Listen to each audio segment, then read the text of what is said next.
Tere vaatama Trinity iga neljapäevast äriõiguse nõuannet. Täna räägime osaniku teabenõudest. Osanikul on õigus nõuda osaühingu juhatuselt teavet, mis seondub siis äriühingu tegevusega ja võimalus tutvuda äriühingu dokumentidega. Samas on Riigikohus öelnud, et see teabenõude õigus ei ole mitte piiramatu. Riigikohus täpsustas, et esiteks ei saa küsida selliseid küsimusi, mis eeldaksid juhatuselt oma hinnangu andmist. Teiseks ei või nõuda sellise dokumentide tutvumist, mida sel hetkel veel olemas ei ole.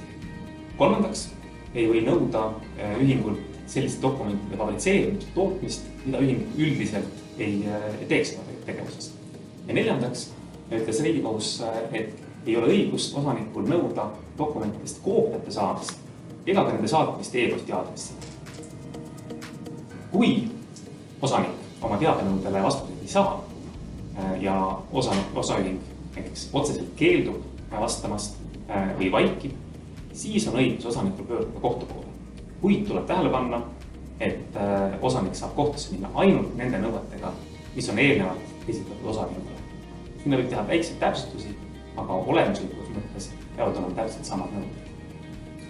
Kui teil on selle teema kohta küsimusi, võtke midagi julgesti ühendust, aga muidu näeme järgmisel neljapäeval.